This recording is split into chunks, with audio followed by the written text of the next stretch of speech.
Ok, vamos lá então. Vamos orar.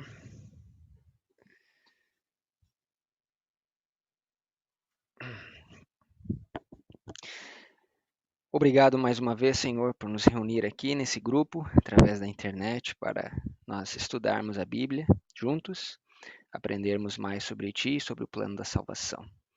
Que o Teu Espírito seja conosco, nos orientando e nos dirigindo, e que possamos beber daquela fonte pura da água da vida, ao lermos e estudarmos as Escrituras. Em nome de Jesus. Amém.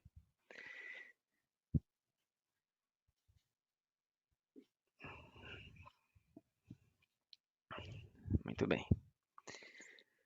Bom, nós vamos dar continuidade hoje ao nosso estudo no livro de Daniel, no capítulo 11. Nós, semana passada, finalizamos o verso 41, né? Abram comigo lá em Daniel, capítulo 11. Desculpa, verso 41 nós finalizamos. Isso mesmo. Daniel 11, verso 41. Nós falamos aqui sobre a Terra Gloriosa.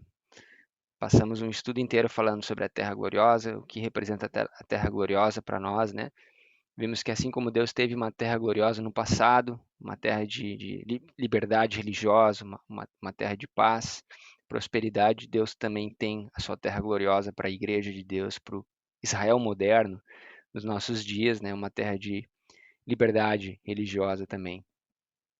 E nós vimos que essa terra ela é representada pelos Estados Unidos da América, né? Aquele reino da profecia bíblica que nasce como um cordeiro, né? O começo dos Estados Unidos ele é um começo próspero, um começo muito abençoado. O cordeiro é um símbolo de muitas coisas nas Escrituras, mas é um símbolo de Cristo também. Então, uma nação que nasce com essas características cristãs, né? Na sua constituição, tendo dois chifres, né? O republicanismo e o protestantismo, que eram os guias da nação. Obviamente, a própria profecia nos fala que os Estados Unidos da América, eles são representados como esse cordeiro, mas eles acabam no final falando como um dragão. Então há uma mudança, né, no caráter dessa nação, que começa falando como um cordeiro, mas no final começa a falar como um dragão. E nós sabemos muito bem o que isso quer dizer, né? E aí nós estudamos o verso 41 sobre Edom, Moab e Amon, quem eles representam, né? Representam aquele grupo de pessoas que estão não em outras nações, mas em outras denominações, né? Como dentro do povo muçulmano, dentro do povo envolvido com o protestantismo apostatado, né? Que muitas e muitas denominações, o próprio romanismo católico, né? Nós aprendemos que Deus tem muitas pessoas fiéis, muitas ovelhas em outros apriscos, que serão chamadas ao escutarem a sua voz e escaparão das mãos do Rei do Norte ao ele entrar na Terra Gloriosa. E nós vimos que essa entrada na Terra Gloriosa se dá através da perseguição, né? Nós ligamos a mão com essa mão perseguidora e nós aprendemos que essa perseguição se dará quando as leis dos homens violarem as leis de Deus e obrigarem as pessoas a quebrarem a lei de Deus. E, claro, nós sabemos sobre o falso sábado, né? Ou o domingo como dia santo, como dia da família, todas as características que são pertinentes ao sábado, então colocada sobre o domingo, e esse dia, então, ele é imposto como um sinal de Roma, como um sinal de adoração. Então, nós estudamos bastante sobre isso, e nós vimos que Edom, Moab e Amon, esses remanescentes de Edom, Moab e Amon, eles recebendo essa mensagem, essa controvérsia, eles percebem que não, alguma coisa está errada, né? A palavra de Deus diz assim e os homens fazem diferente, então é preferível obedecer a Deus do que aos homens. E eles escapam das mãos no último momento. Esse grupo são aquele grupo da parábola da vinha que é chamado os da hora undécima, né? Aqueles grupos que escapam na hora undécima, ou que são contratados, né, na hora undécima, na parábola que Jesus contou. E aí nós trabalhamos sobre isso também. E aí nós vimos uma outra parte nesse verso 41, você vê como é rico esse verso, né? É que, da mesma forma que alguns escapam, existem outros que caem, que não conseguem escapar. Né? E ali diz, muitos cairão, né? Muitos cairão. E nós vimos na semana passada que muitos desses que cairão são aqueles que guardavam o sábado, mas desistiram. Guardavam os mandamentos de Deus, mas desistiram. Tinham a verdade da Bíblia, do Espírito, dos profetas, né? A lei, o testemunho, mas abandonaram. Né? Então esses eles caem e é uma queda diferente. Lembra que nós aprendemos semana passada? É uma queda que não há recuperação, não há como eles se levantarem. A palavra aqui em inglês é overthrown. Eles são derrubados, destronados, não há como se recuperar. É diferente daquela queda em que os justos cairão. Lembra que nós trabalhamos semana passada que o mesmo justo cairá 7 vezes, mas se levantará, né, pela destra da justiça de Cristo. Essa é uma queda diferente, é uma queda sem volta, né? É isso que a profecia está nos falando nesse verso. Né? E isso se alinha muito bem com o que o livro de Apocalipse nos fala. Né? E com o que nós já compreendemos, né, como assim a mensagem adventista desde os primórdios, ela sempre enfatizou isso, né? E agora simplesmente nós estamos olhando na Bíblia, como a Bíblia ela está em harmonia com essa mensagem também, né? De que haverá essa terra de liberdade deixará de ser uma terra de liberdade, né? Essa terra gloriosa deixará de ser gloriosa, passará a ser uma terra que vai falar como um dragão, e o dragão é um poder perseguidor, e esse poder perseguidor vai perseguir os fiéis remanescentes, filhos de Deus. Às vezes é difícil a gente acreditar, né, que os Estados Unidos, um país que ainda hoje se diz um país de liberdade, ele vai acabar rejeitando todos os princípios da Constituição. Né? É bem isso que o Espírito de Profecia nos fala. Bom, então isso nos leva ao verso 42. Então eu pergunto assim, para aqueles que já estudaram, para aqueles que já conhecem as profecias, quando você olha o cenário geral e nós vemos que, haverá o problema nos Estados Unidos. Depois dos Estados Unidos, o problema fica ali ou o que acontece com esse problema? Ele é um problema localizado na América do Norte? Ou ele é um problema que ele acaba se espalhando? Se espalha para o mundo. Ele se espalha para o mundo, né? Então, primeiro na América e existe um ditado aqui que diz que quando os Estados Unidos espirram, o mundo fica gripado, né? Então é mais ou menos isso, né? Primeiro acontece na América como sinal e aí da América se espalha para o resto do mundo. Isso é muito hoje no mundo globalizado, quão rápido que isso pode acontecer, né? De forma muito rápida. É só a gente ver o que aconteceu com a Covid, né?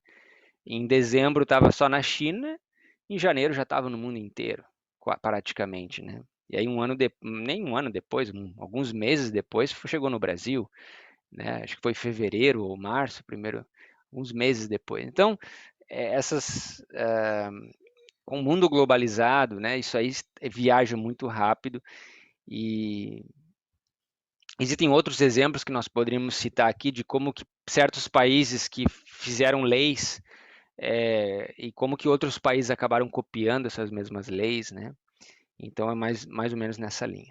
Bom, o verso 42 é justamente isso. Basicamente diz que no verso 42, lá em Daniel 11, e estenderá o rei do norte, nós sabemos que o rei do norte aqui é um símbolo de Roma, estenderá a sua mão, mais uma vez aquele poder legislador, né, perseguidor, contra os países e a terra do Egito não escapará.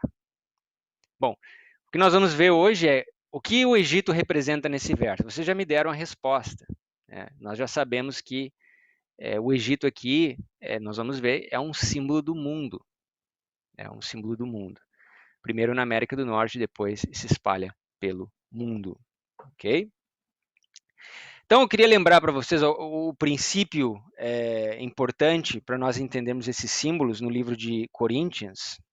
Abram comigo lá no livro de Coríntios, ao começarmos o nosso estudo, no capítulo 15. 1 Coríntios, capítulo 15. O princípio basicamente diz que não é primeiro o espiritual, senão o literal. Né? Primeiro o literal, depois o espiritual.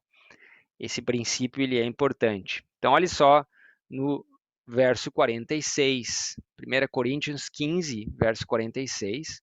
Mas não é primeiro o espiritual, senão o natural, depois o espiritual. O que isso quer dizer? Né? Só para relembrar sobre esse princípio. Geralmente, tá? Antes da cruz, antes da morte de Cristo, tudo aquilo que era literal começa a ser espiritual depois da cruz. Então deixa eu refrasear isso. Antes da cruz você tinha Babilônia literal, Israel literal, você tinha Egito literal e outras coisas literais. A partir da cruz, né, inclusive existe um livro muito interessante do Haskell que fala sobre esse princípio, né, a sombra da cruz, porque na cruz muitas profecias se cumpriram na cruz, né? A cruz era a sombra dessas profecias, né? Então, a partir da cruz, Israel literal, nós sabemos que começa a Israel espiritual. Né? A Babilônia literal, então, começa a ser a Babilônia espiritual. Né? O Egito literal começa a ser o Egito espiritual. É claro que isso não acontece no momento exato da cruz, mas é só um ponto de referência. Né? Eu dou um exemplo para vocês, no livro de Tiago, veio à minha mente aqui, o livro de Tiago, no capítulo 1, o autor começa com uma saudação. Tiago, capítulo 1, verso 1. Né? O autor aqui começa com uma saudação. Tiago, servo de Deus e do Senhor Jesus Cristo, as 12 tribos que andam dispersas, saúde. Então, Israel, as tribos de Israel do passado, né? Não é essa referência que Tiago faz aqui, mas é uma referência a Israel espiritual. Nós sabemos que as tribos foram espalhadas no passado. Né? As tribos foram espalhadas pela Síria, pela Babilônia, pela Grécia, pela Medo-Pérsia, etc. Então houve um espalhamento no passado. Isso nos conecta com Levíticos 26, os 7 tempos e tudo mais. Né? Só que na dispensação cristã, né, a partir do momento da igreja cristã, agora a igreja, Israel se divorcia de Deus, basicamente, nós sabemos, no ano 34, com o apedrejamento de Estevão ali, é o fim das 70 semanas de Daniel, capítulo 9. Né? Então ali há um divórcio. Lembra que o verso 27, a Bíblia diz que ele firmaria aliança com muitos por uma semana, 7 anos, e no fim dessa semana, então ele faria cessar, no meio da semana faria cessar os sacrifícios, e no final da semana, com o apedrejamento de Estevão, então, essa aliança ela é quebrada. Certo? Estou tendo um feedback aqui. Eu acho que é tu, Márcia. Eu vou botar no mudo aqui, tá? Como assim? Ele sabe que é lá, ó. Você viu que eu falei. Ok. Então, isso todos, eu acho que a maioria de nós sabe, né? Então, é claro que essa dispersão aqui é uma dispersão que acontece durante a igreja primitiva, né? A igreja é dispersa com a perseguição, aí nós temos aí, avançando na história, o próprio Império Romano perseguindo a igreja cristã, e a igreja é espalhada na wilderness, ou no deserto, né? Fica espalhada por 1260 anos, e aí muitas profecias estão conectadas a essa experiência da igreja primitiva. Né? Então, o princípio basicamente é esse. Você tem a Terra Gloriosa no passado, Terra Gloriosa lá na Palestina, e para nós hoje nós temos a Terra Gloriosa moderna ou espiritual. Você tem o Egito antigo, você tem o Egito espiritual moderno, né? Você tem Babilônia antiga e você tem Babilônia misteriosa no capítulo 17 de Daniel. Então, um princípio bem fácil da gente compreender, tá? Tá claro essa parte?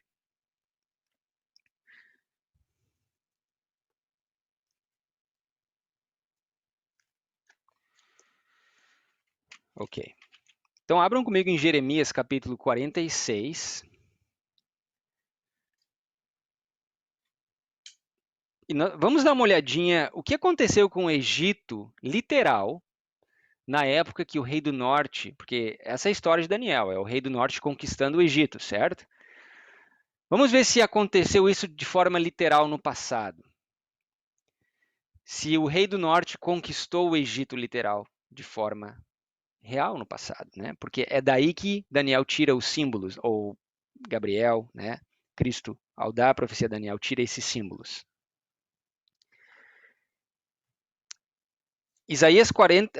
Jeremias 46, e nós vamos ler aqui no verso 19. Se alguém pudesse ler para nós o verso 19 e 20, por favor. Prepara os utensílios para ires ao cativeiro, ó moradora, filha do Egito, porque Nofe será tomada em desolação e será incendiada até que ninguém mais aí more. Bezerra muito formosa é o Egito, mas já vem a destruição, vem do norte. Então notem aqui que Deus entregou a terra do Egito a um poder, e esse poder, né, que destruiu o Egito, ele vem do norte. Que poder é esse que o Egito foi entregue? Obviamente, nós sabemos que aqui está falando sobre Nabucodonosor, o rei do norte. Abram comigo em Ezequiel.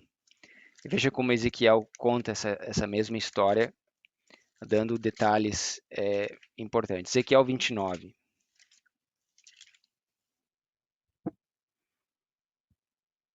Também 19 e 20. Alguém pode ler para nós? Ezequiel 29, 19 e 20.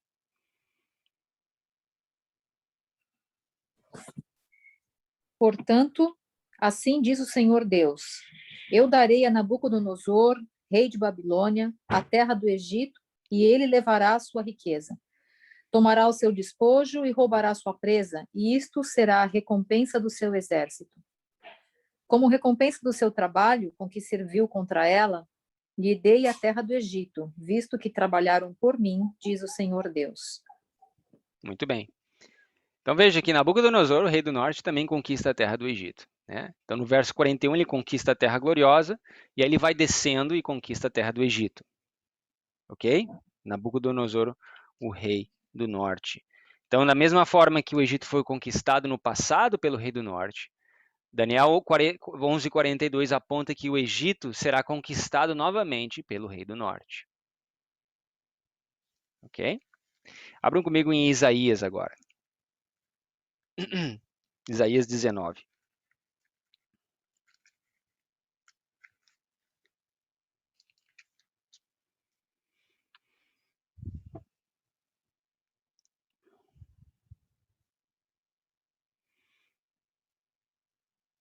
Ok?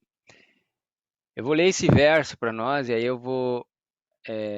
A minha pergunta é: nós falamos sobre isso, acho que foi semana passada ou na outra. Mas eu quero que alguém me responda quem é esse senhor cruel que nós vamos ler aqui, tá? Verso 4. Isaías 19, verso 4. E entregarei os egípcios nas mãos de um senhor cruel, e um rei rigoroso os dominará, diz o Senhor dos exércitos. Quem é esse senhor cruel aqui?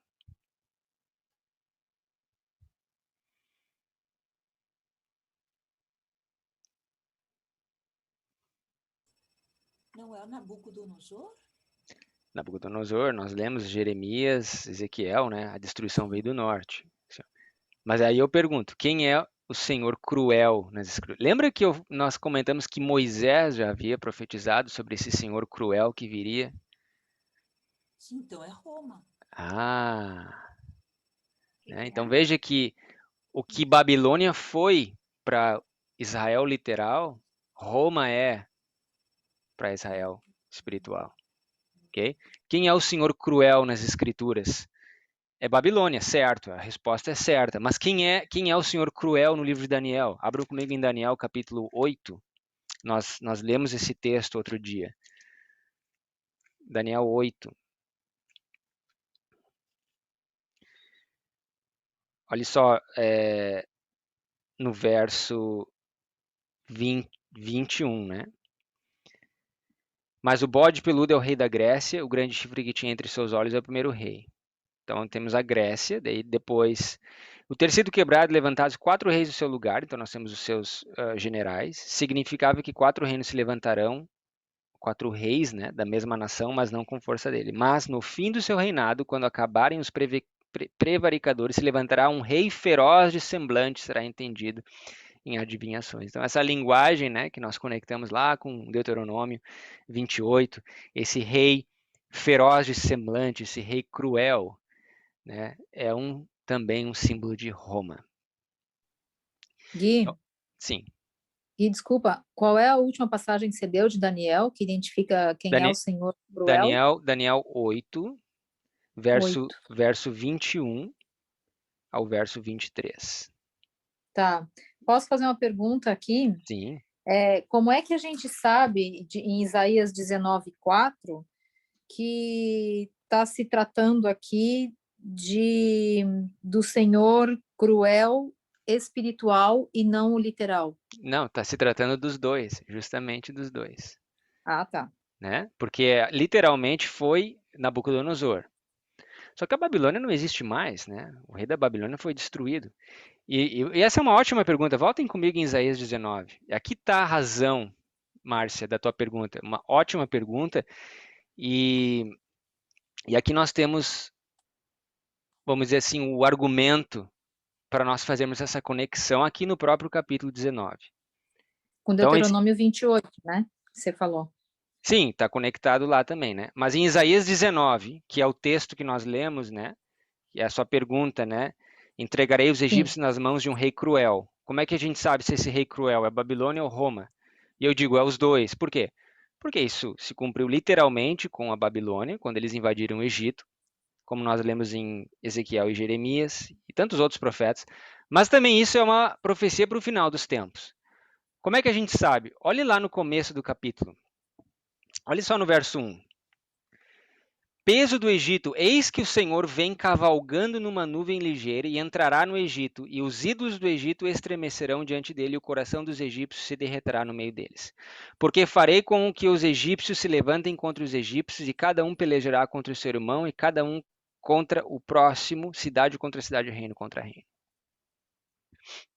Então eu pergunto para mim mesmo, em que momento da história nós vimos o Senhor, com letra maiúscula, cavalgando numa nuvem ligeira, entrando no Egito, derretendo os ídolos e o coração dos egípcios, fazendo com que um se volte contra o outro. Isso não aconteceu na história. Vamos ver ainda, né? Exatamente. Então isso é uma profecia sobre o quê?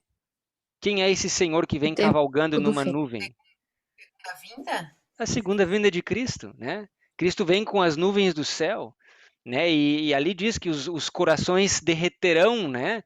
Se estremecerão. É a mesma linguagem. Se você vai comigo, por exemplo, em Lucas 21, se eu não me engano, lá em Lucas 21 usa essa linguagem dos corações derreterem. Lucas capítulo 21.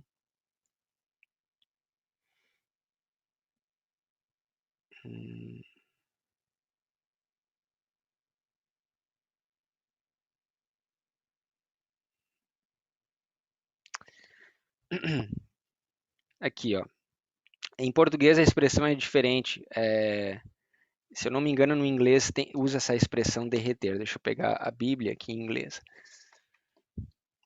Alguém pode ler para nós o verso 25 até o verso 27, enquanto eu acho aqui. Eu posso ler. Okay. Haverá sinais no sol e na lua e nas estrelas. Sobre a terra, angústia entre as nações em perplexidade, por causa do bramido do mar e das ondas. Haverá homens que desmaiarão de terror e pela expectativa das coisas que sobrevirão ao mundo, pois os poderes dos céus serão abalados. Então se verá o Filho do Homem vindo numa nuvem com poder e grande glória. Então aqui nós temos o Senhor vindo numa nuvem ligeira, né? Ali em Isaías falando sobre o cavalo, nós sabemos que Cristo ele também é descrito montado num cavalo branco, né? Mas olha só, no verso 26 diz que os homens desmaiando de terror. Aqui no inglês diz assim, men's hearts failing them for fear. Né? Então o coração dos homens se quebrantando, né? Se despedaçando de terror. Veja a expressão, né? Então, muito bem, isso aí é uma profecia sobre a segunda vinda de Cristo. E o Egito, quem o Egito representa ali em Isaías 19? Cristo, né, aquele Senhor vindo numa nuvem ao Egito. O que o Egito representa ali? O mundo? O mundo, né? É bem simples, mas nós vamos cavar um pouco mais para ver que o Egito aqui nesse contexto é um símbolo do mundo. Ok? Alguma pergunta, alguma observação?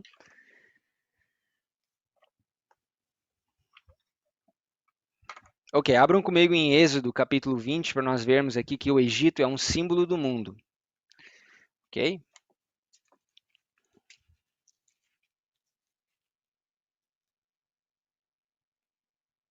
Êxodo capítulo 20.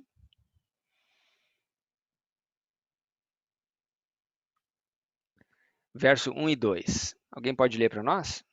Êxodo 20, 1 e 2.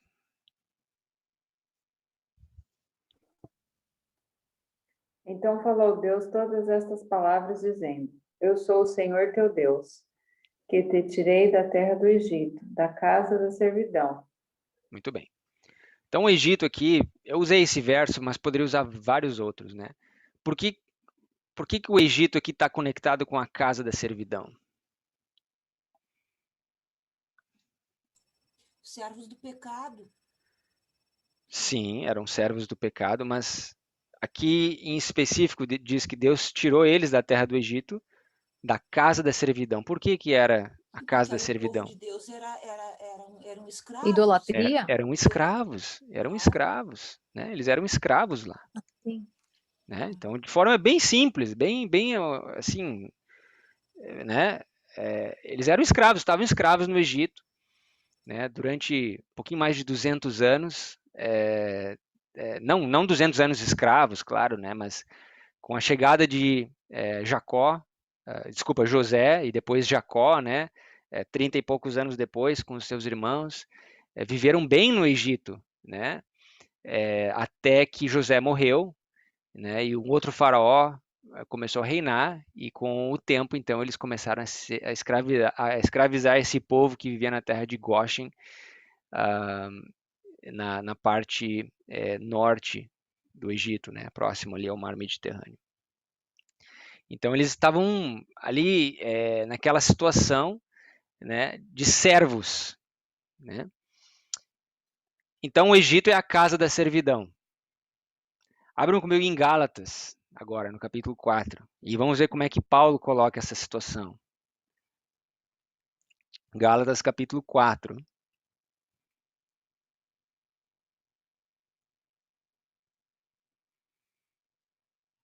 No verso 3. Alguém pode ler para nós?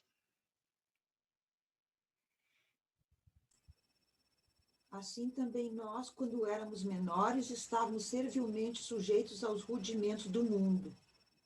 Muito bem. A minha versão, ela lê um pouquinho diferente, né? Ela diz assim: assim também nós, quando éramos meninos, estávamos reduzidos à servidão debaixo dos primeiros rudimentos do mundo. É a mesma coisa, né? Mas aqui fala da servidão, né? Então, a servidão aqui está conectada com os rudimentos do mundo, ou com o mundo, com as coisas do mundo, né? Então, nós sabemos, um dos princípios fundamentais do cristianismo é que Cristo nos liberta dessa situação de servidão. né? De servidão não ao Egito, não ao pecado, né? Ao pecado. Claro que o Egito é um símbolo de tudo isso, né?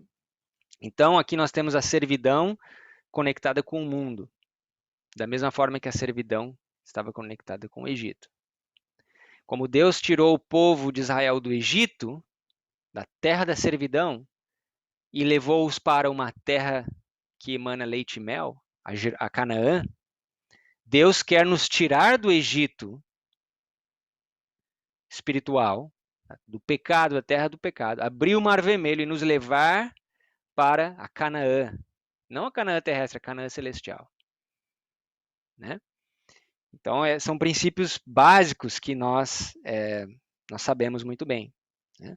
Então, veja como um outro autor aqui das Escrituras, Pedro, no capítulo 2 da segunda epístola de Pedro, 2 Pedro, capítulo 2, também nos fala sobre essa conexão da servidão, da escravidão com o mundo. Né? O Egito é um símbolo do mundo. Né? Isso é muito claro, ou deve estar muito claro para nós. 2 Pedro, capítulo 2, e nós vamos começar aqui no verso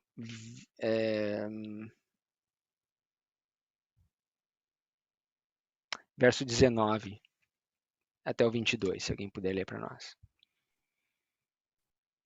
Prometendo-lhes liberdade, sendo eles mesmos servos da corrupção, porque de quem alguém é vencido, de tal face também servo. Porquanto, se depois de terem escapado das corrupções do mundo, pelo conhecimento do Senhor e Salvador Jesus Cristo, forem outra vez envolvidos nelas e vencidos, tornou-se-lhes o último estado pior do que o primeiro. Até o verso 22. Porque melhor lhe fora não conhecerem o caminho da justiça, do que conhecendo-o desviarem-se do santo mandamento que lhes fora dado. Deste modo, sobreveio-lhes o que por um verdadeiro provérbio se diz: o cão voltou ao seu próprio vômito e a porca lavada ao seu espojadouro de lama. Legal, obrigado. Tá bem claro aqui, né? Então, uma vez que nós somos servos da corrupção, Cristo vem e nos liberta. Esse é o poder do sangue de Jesus, né? Do Evangelho de Cristo, da mensagem que ele deixou para nós. Ele tem esse poder de nos libertar do pecado. Só que aí há uma advertência aqui. Né? Uma vez que você é libertado, se você quer se envolver novamente com as corrupções e as concupiscências da carne, a advertência é que o teu estado final vai ser pior do que antes de você conhecer a Cristo. Né? E eu tenho, infelizmente, presenciado, não, graças a Deus, não na minha vida, mas na vida de algumas pessoas, essa dura realidade. Né? As pessoas se maravilham com a mensagem, né? Mergulham de cabeça, né? na mensagem, só que depois de terem escapado das corrupções do mundo pelo conhecimento do Senhor, foram outra vez envolvidos nessas concupiscências, nessas corrupções e vencidos. Né? Quase aquela queda que você não consegue levantar mais, porque você não quer levantar, você é vencido. Né? E o último estado se tornou pior do que o primeiro. É uma triste realidade.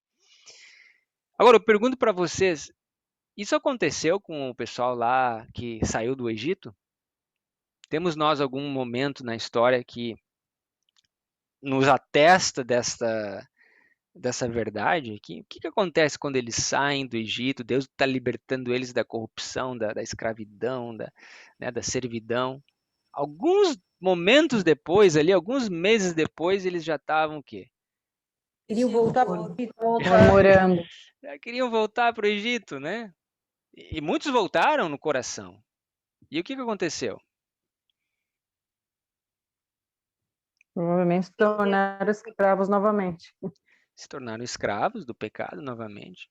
Mas temos alguma ilustração assim mais palpável? Gui, Exemplo, né? eu acho que quando tu falasse, né, quando a pessoa ela não conhece a Jesus e ela está no lamaçal, ela está naquela situação ali bem complicada, né, que foi descrita aqui em 2 Pedro. Aí ela conhece, ela se converte, ela conhece Deus. Depois, na realidade, quando ela retorna, quando ela deixa Jesus e volta ao estado anterior, ela volta para aquele estado que estava antes. Na realidade, aquilo já estava no coração dela. Ela nunca houve uma conversão real mesmo. Né? Será? Nunca, a conversão real mesmo, não, a pessoa não voltaria. E em Mateus está escrito que é como uma casa, né? Que vem e faz a limpeza da casa, faz uma faxina e a casa fica limpa. Então saem todos os demônios. Mas se a pessoa deixa Jesus, ela volta ao estado anterior, é como se o triplo de demônios voltasse novamente naquela casa. Interessante, porque realmente a gente tem exemplos que mostram que as pessoas diziam que, por exemplo, Pedro dizia, não, Senhor, eu vou até a morte. Mas a gente sabia que lá no fundo ele não estava convertido ainda, né? Ele teve que passar por aquela experiência lá com Cristo na praia, né? Tu me amas, né? Apacenta minhas ovelhas. E ali houve realmente a conversão. Só que veja só, isso não é realidade, vamos dizer assim, universal. Porque nós temos também exemplos de pessoas que eram convertidas, construíram, vamos dizer, a casa na rocha, mas com o passar do tempo, não cuidaram, não fizeram manutenção nessa casa.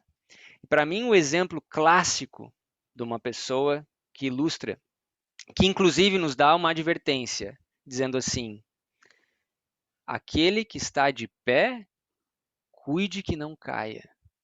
Foi o grande Salomão. Salomão, no início do reinado dele, uma pessoa convertida, um sábio maravilhoso, tudo aquilo que a gente já sabe. Com o passar dos anos, ele não manteve aquele estado de santidade, começou a se casar com mulheres estranhas, a adorar os seus ídolos e se corrompeu, a ponto de se tornar afeminado nos últimos momentos da queda. Graças a Deus que ele conseguiu se levantar. A queda não foi para sua destruição. Um outro exemplo é o próprio rei Saul. O rei Saul, no começo do seu reinado, ele foi escolhido por Deus e foi dado o espírito de profecia para ele. Você olha lá no livro de 1 Samuel, ele profetizou com os profetas. Só que logo depois ele desobedeceu, né? Ofereceu sacrifício, não era para oferecer. Depois começou a escorregar cada vez mais a ponto de que o Senhor se retirou dele e um demônio, como a senhora falou, o demônio tomou conta da vida dele. E o estado dele se tornou pior. Então nós temos que olhar os dois ângulos, né? São realmente pensamentos importantes. Você pode realmente ter uma conversão parcial ou superficial e ser sacudido, né? Mas também você tem aqueles que realmente se dedicaram, se converteram naquele momento. Só que, irmãos, a gente tem que lembrar uma coisa. Existe uma doutrina falsa que é propagada lá, que é a doutrina da predestinação. Uma vez você é salvo para sempre. Não é assim. A gente sabe que todo dia nós temos que nos esforçar para nós mantermos esse status de santificação, de comunhão com Cristo, né? Eu costumo dizer que o sono na Bíblia é um símbolo da morte. E cada vez que você dorme à noite, né, você entrega a sua vida a Deus, é como se você estivesse morrendo ali. E aí no outro dia você tem que acordar grato pelo fôlego da vida, pensando que, ok, as bênçãos do dia de ontem não são suficientes para o dia de hoje, né? Então a gente tem que buscar essa santificação diariamente, né? É por isso que a Ellen White, por exemplo, e as escrituras confirmam isso, diz que a obra da santificação é uma obra da vida inteira. Por que da vida inteira? Porque todo dia você tem que buscar a santificação, senão você cai. O maior santo de todos, se não buscar estar conectado com Cristo, vai secar né? O galho vai secar da videira e vai ser arrancado fora. Então, essa é a realidade, né? E isso é algo prático que nós temos que compreender, né? E ensinar também para aquelas pessoas que estão confusas lá, né? Como, por exemplo, essa ideia de que, né, uma vez você é salvo, ou a própria questão do perfeccionismo, é tanto falado, esses perfeccionistas, né, que dizem que chegaram à perfeição. Não sei, talvez tenha gente que diga isso, né? Só que isso não é bíblico. A perfeição, você pode ser perfeito hoje. Isso não te garante a perfeição amanhã, e nem depois de amanhã. Perante Deus, dentro da sua esfera humana, você pode ser perfeito hoje. Você obedeceu por amor os mandamentos de Deus com o coração reto, né, com o princípio correto. Você viveu um dia de vitória. Eu acho que todo mundo aqui pode testificar que viveu dias de vitória. Talvez também nós possamos testificar aqui dias que não foram dias felizes, dias de vitórias, mas dias de derrotas, né? Então, isso é um princípio importante, né, de nós buscarmos essa obra de santificação cada dia. E a promessa é que Cristo vai buscar uma igreja sem ruga, sem mácula, sem mancha, porque eles vão estar buscando esse processo de santificação diariamente, né? Ok? Alguma outra observação sobre esse texto? Esse texto é muito, muito profundo, né? Nós podemos ficar aqui falando bastante sobre esses princípios aqui, tão importantes e tão práticos, né? Mas também de natureza profética tão profunda.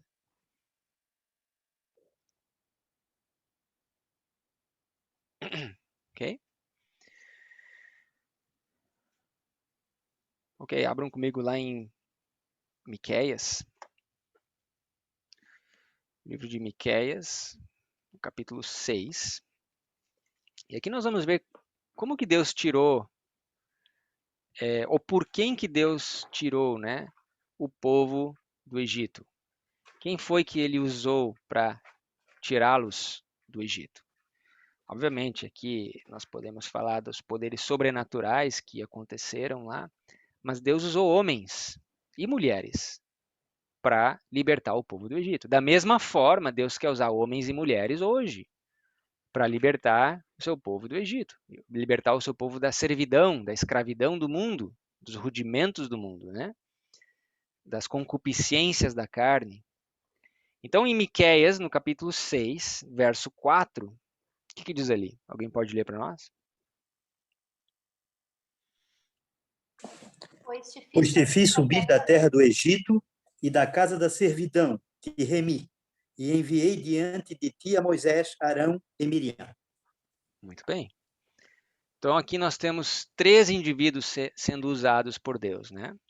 3 irmãos, Moisés, Arão e Miriam. Esses foram os recursos humanos, vamos dizer assim, parte, obviamente, né? Mas aqui está em evidência esses 3 elementos aqui, esses 3 indivíduos que foram usados para retirar o povo da servidão do Egito. E para nós, o que Deus vai usar para nos tirar? O que Deus tem usado? Deixa eu colocar de forma mais real, né? O que Deus tem usado hoje para nos tirar, para tirar o seu povo do Egito, do mundo? Para mim, é a palavra de Deus, que inclui o Antigo Testamento e o Novo Testamento e as profecias. Muito que bem. Elas não falham. Muito bem. É bem isso aí, né? Mas como ligar a palavra de Deus, as profecias, com Moisés, Arão e Miriam? Qual é a relação que a gente pode fazer aqui? 3 mensagens angélicas? Exatamente, as 3 mensagens angélicas, que é o Evangelho Eterno. As 3 mensagens angélicas é justamente o que a Tia Inês falou. É a Bíblia, o Espírito de Profecia, as profecias, tudo isso está encompassado ali, né? Então, as 3 mensagens angélicas, aqueles 3 anjos, aqueles 3 mensageiros, né, que trazem a mensagem, eles querem nos tirar do Egito. Sair dela, povo meu, não é uma das mensagens, né? Uhum. Então, claro, são mensagens e Deus usa mensageiros, mas não são 3 mensageiros. todos nós somos representados ali por essas mensagens. Nós somos o povo dos 3 anjos. Somos representados por Sadraque, Mesaque e Abdenego, naquela duro teste que eles tiveram na planície de Durã, na Babilônia. Por que 3 que estavam ali naquele teste?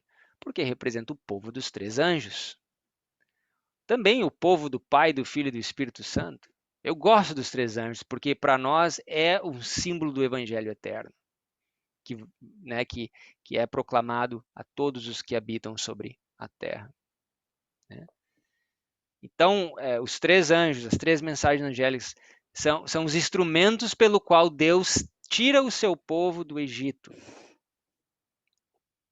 do mundo, da servidão.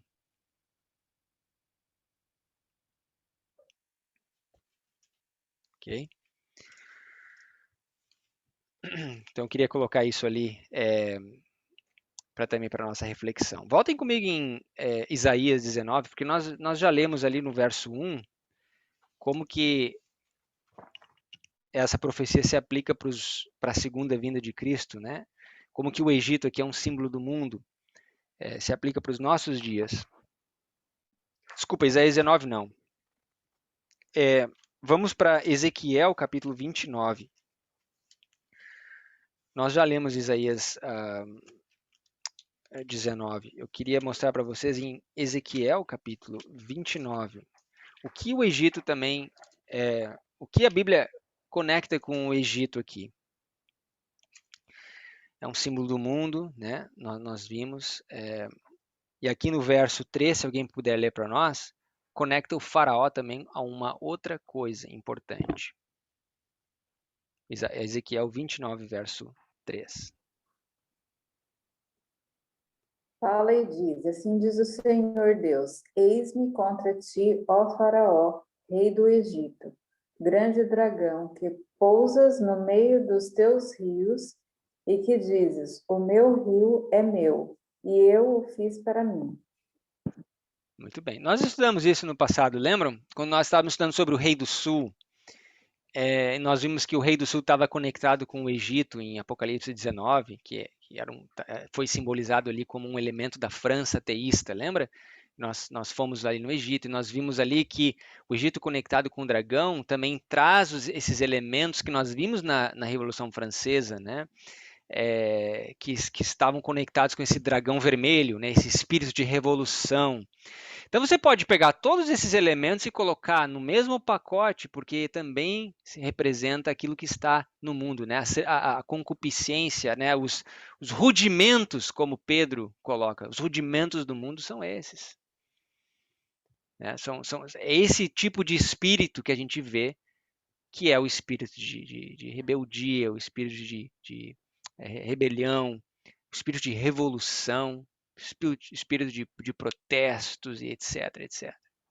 E é esse espírito que nós vimos manifestado, não só na Revolução Francesa, mas na Revolução Russa, também nos reinos antigos, como na Roma, na Grécia.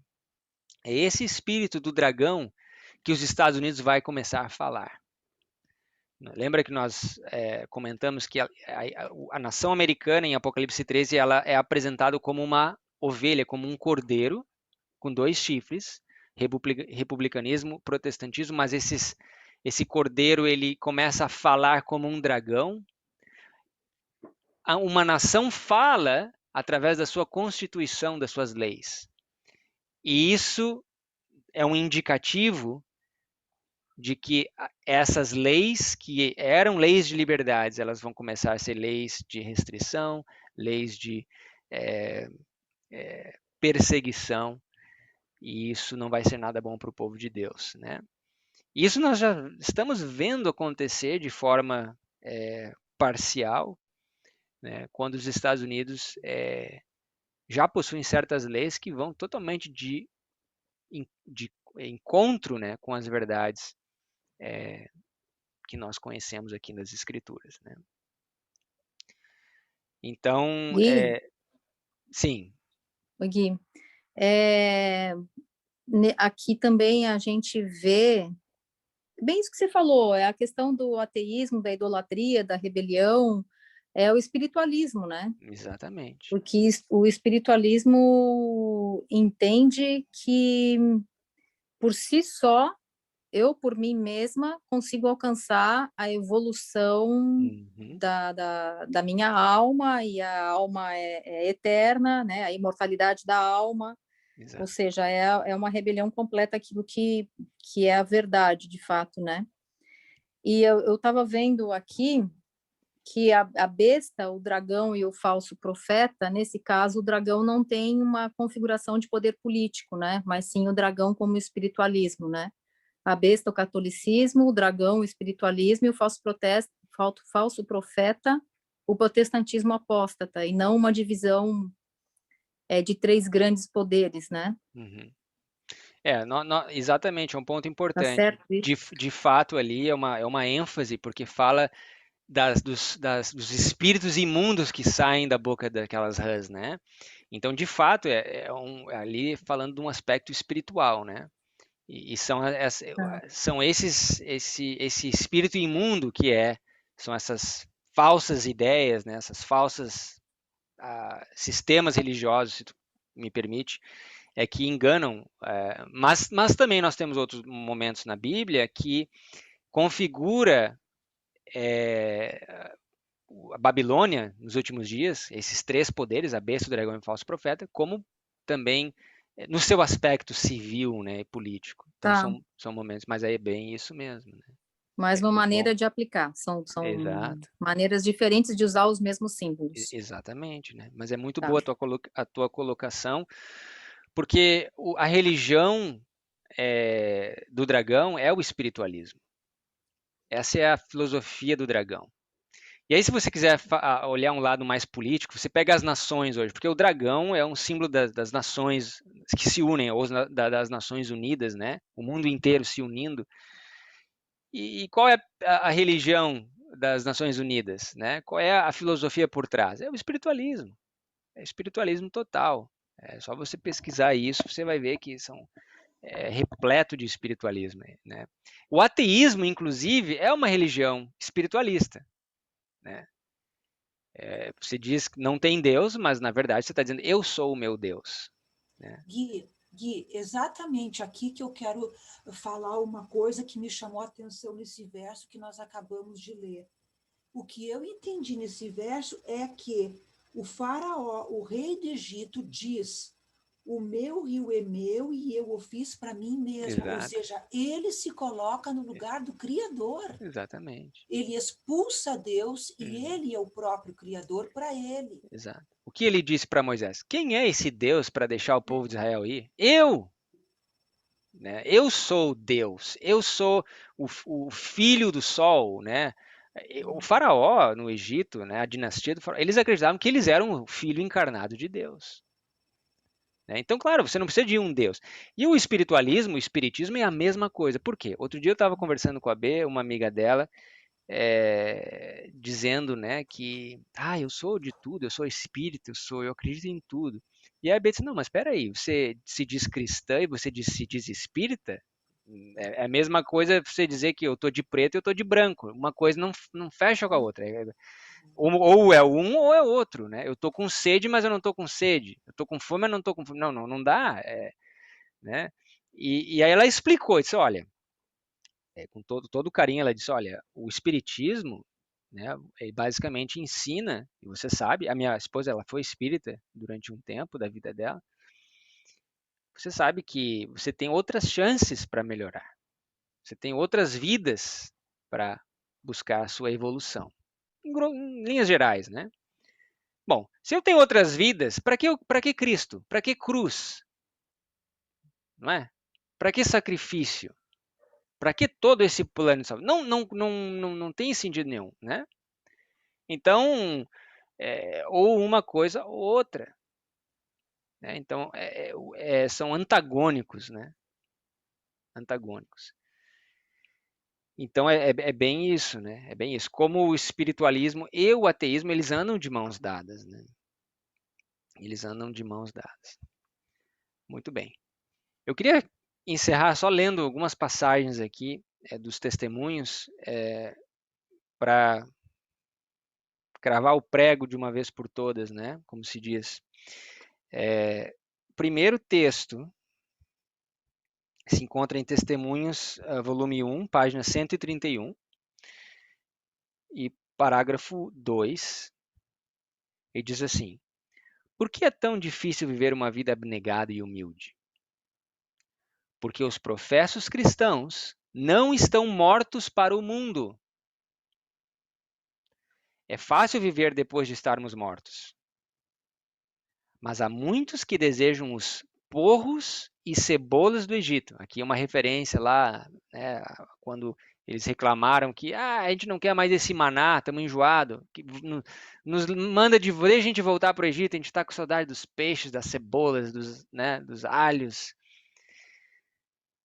Queriam voltar às panelas de carne do Egito. Inclinam-se a vestir e proceder o mais semelhante ao mundo possível, todavia querem ir para o céu. Esses sobem por outro caminho. Não entram pela porta estreita e pelo apertado caminho. Então aqui ela compara o Egito com o mundo, né? O Egito com o mundo, exatamente o que nós estamos comparando aqui nas Escrituras. O outro texto está em Testemunhos, volume 5, página 217, e diz assim: enche-me de tristeza quando penso em nossa condição como um povo. O Senhor não nos cerrou o céu, mas nosso próprio procedimento de constante apostasia nos separou de Deus. Eu gosto, nossa, que leitura maravilhosa que nós temos aqui, porque ela não mede palavras, tá? Ela fala o que é para falar, e ela está falando para o povo aqui, né? É a nossa constante apostasia, né? Apostasia, se desviar do caminho, né? E que nos separou de Deus. O orgulho, a cobiça, o amor do mundo tem habitado no coração, sem temor de ser banido ou condenados. Pecados graves e presunçosos têm habitado entre nós. E, no entanto, notem, no entanto, a opinião geral é que a igreja está florescendo, prosperando, e que paz e prosperidade espiritual se encontram em todas as suas fronteiras. A igreja deixou de seguir a Cristo, seu guia, e está constantemente retrocedendo rumo ao Egito. Então, o que ela está comparando aqui? O mundo com o Egito. Todavia, poucos ficam alarmados ou atônitos com sua falta de poder espiritual.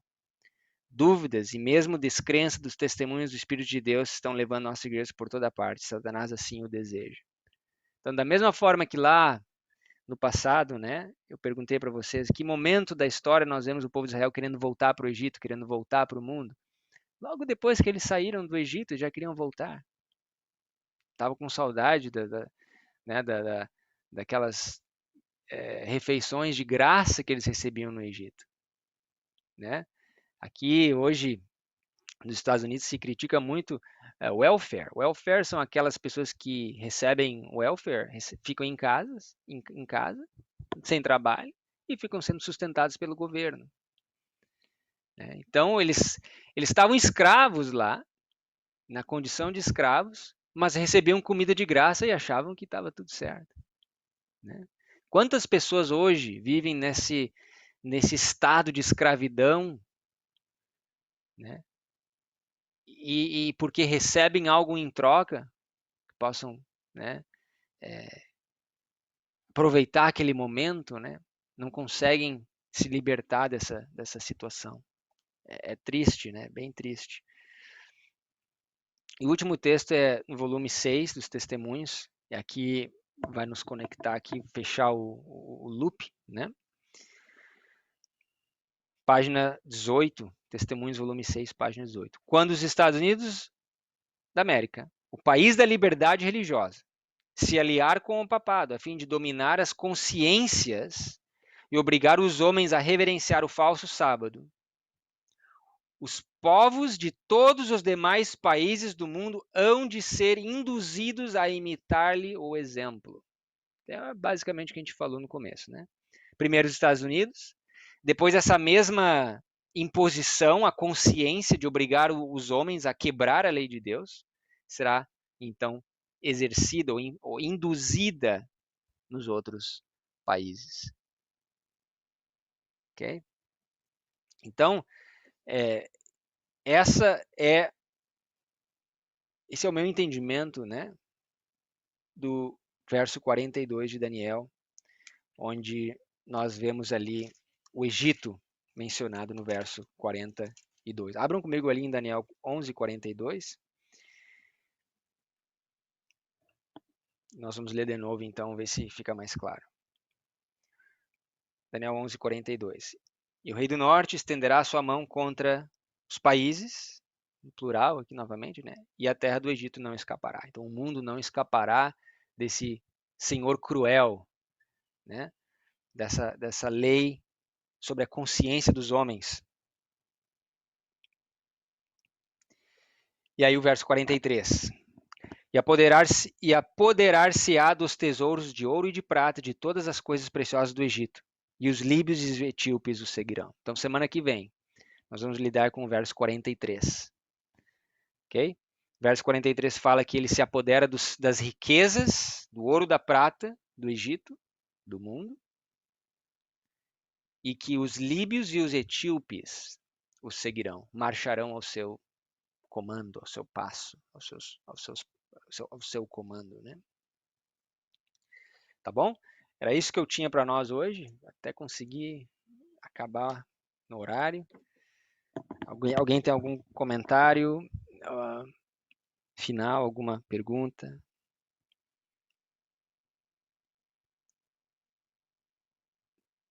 Eu só queria ler, posso, Gui? Pode.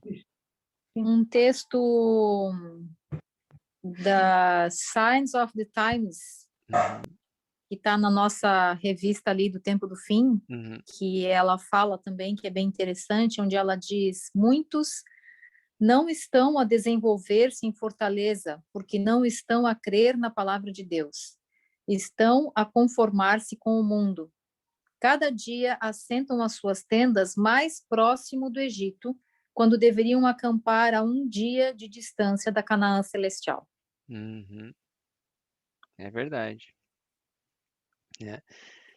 É sério o negócio.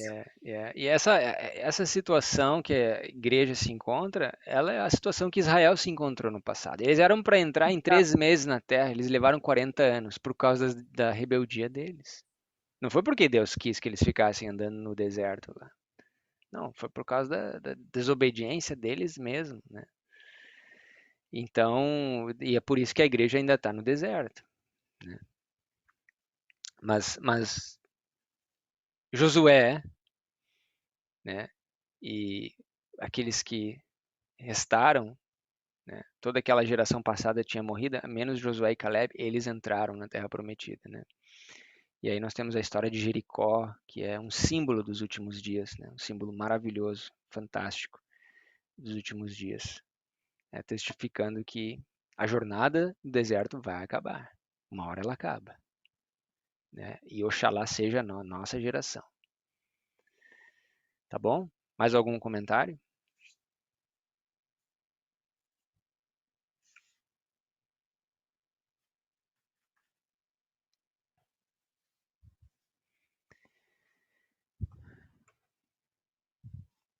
Muito bem.